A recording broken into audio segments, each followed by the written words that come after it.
Welcome to Weekly Digest, where we highlight the works of ministers of government as they push the administration's development agenda.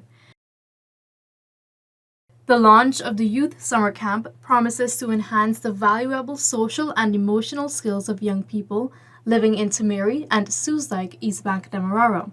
The camp was being held at the Civil Defense Commission CDC building. Present to launch the program was Minister within the Office of the Prime Minister with responsibility for public affairs, Kwame McCoy.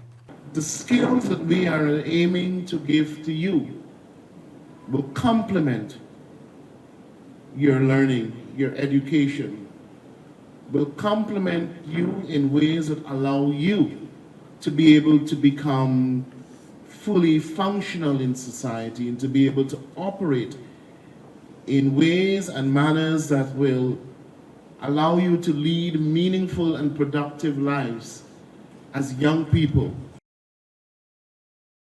Over 200 farmers and agro-processors, including women and youths, will now have the opportunity to increase the value and extend the shelf life of their agricultural produce following the commissioning of a $14.3 million state-of-the-art dehydrating facility at Plantation Hope Estate, East Coast, Demerara.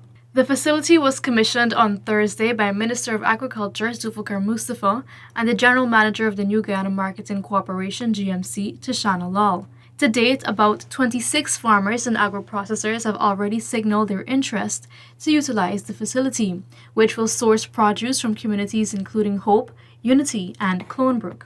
This achievement demonstrates the government's continued commitment to improving the nation's agro-processing capabilities.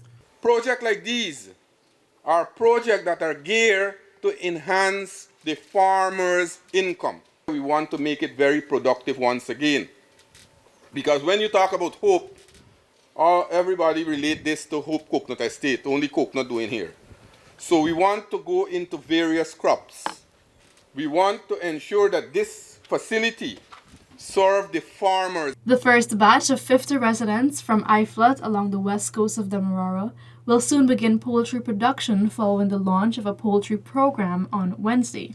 Minister Mustafa said persons will receive 50 to 100 broilers or black giant chickens from the Guyana Livestock Development Authority, GLDA, to increase the country's poultry production. We'll work along with you to start the poultry activity that the President would have committed. From next week, they will start, Dr. Waldron and his team will come back and work along with, start work with residents in that list, that 50 names that were submitted.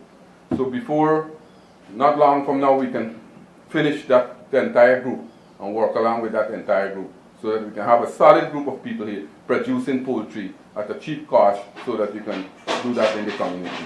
The Iflat Sugar Estate, Region 3, will receive a long boom excavator within 2 weeks to undertake critical infrastructural works which will increase access to the cane fields, benefiting many cane farmers. Iflat Sugar Estate is set to commence the grinding of sugar cane soon. This was announced by Minister of Agriculture Zulfikar Mustafa during a meeting with farmers at the sugar factory on Wednesday. I will advise Gaisuko how we'll get those work done. Some dams need to be repaired. I can't assure you that we'll do the dams now. We can put it in our budget for next year. Gaisuko doesn't have money to do the dam. We will put it in our budget, the ministry's budget. But right now, as it stands, we'll do remedial work to get the dam back in order.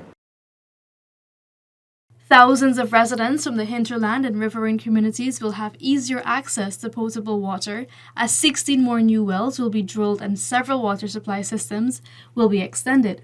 The wells and water supply systems will be constructed and upgraded in Regions 1, 2, 7, 8, and 9 through a $600 million investment. These works are expected to be completed by the end of 2024.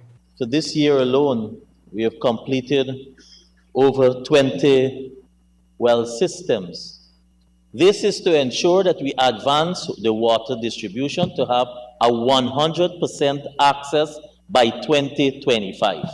So it therefore means the areas that we do not have access to potable waters yet will be on as a priority for 2025. As I speak, by the time we're finished with 2024, Region 1 will be at 92%. Region 7 is expected to be at 92%. Region 8, 95%. Region 9, 97%. On the other riverine areas, 91%. Close to 2,000 families from regions 3 and 4 are now on their journey towards home ownership after receiving their house lots at the International Building Expo.